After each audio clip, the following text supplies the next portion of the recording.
Ya, selamat pagi Bapak Ibu Saudara kasih dan nama Tuhan, dimanapun berada pada saat ini. Semoga baik-baik dan sehat selalu. Tuhan Yesus memberkati.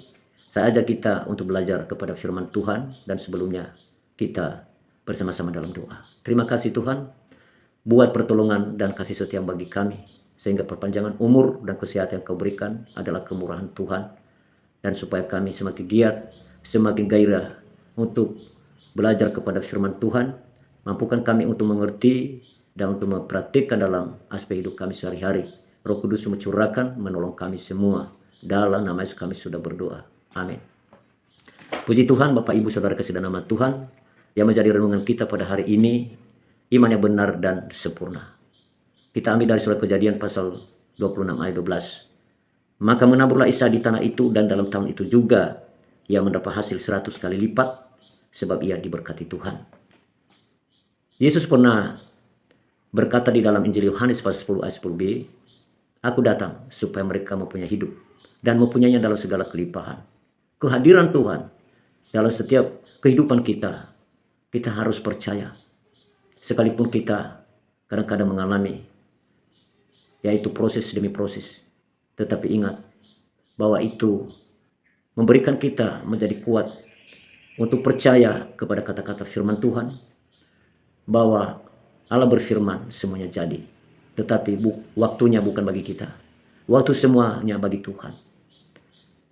Di masa Ishak, dunia mengalami kelaparan, artinya mengalami kekeringan, kesusahan, kesulitan, baik secara jasmani maupun rohani.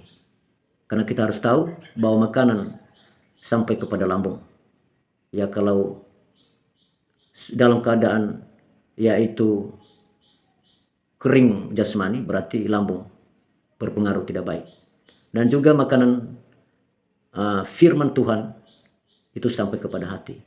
Jika kita mengalami kering rohani di dalam menerima kebenaran firman Tuhan, maka hati kita tidak baik. Itu sebabnya kita harus belajar bahwa segala kelaparan yang terjadi seperti pada masanya Ishak, Tuhan sanggup, Tuhan mampu menolong setiap yang menaruh percaya dan berharap kepadanya. Namun harus kita taat dengan dengaran apa yang difirmankan Tuhan, seperti Tuhan berfirman kepada Ishak, jangan pergi ke Mesir, tetapi diamlah di negeri yang akan kukatakan kepadamu. Nah ini, jadi kita harus tahu bahwa Mesir itu menggambarkan dunia yang mengandalkan kuda dan kereta, memegahkan kekuatan manusia. Tetapi Tuhan mengajak Ishak dan kita semua untuk memegahkan nama Tuhan. Kalau kita mau beroleh iman yang benar dan sempurna, sehingga kita mendapat kepuasan di dalam surga, supaya kita terhindar dari kekeringan jasmani dan rohani, kita harus pastikan bahwa saya harus memegahkan nama Tuhan. Jangan pernah saudara memegahkan usaha kekuatan, segala apapun yang kita miliki, jangan pernah kita megahkan. Karena kita tahu bahwa dalam segala usaha apapun yang kita kerjakan, yang kita lakukan, baik di dalam pendidikan, di dalam sekolah, di dalam segala apapun yang menjadi fasilitas di dalam kegiatan kita masing-masing, bukan di situ sumbernya berkat, tetapi sumbernya berkat adalah dari Tuhan semuanya.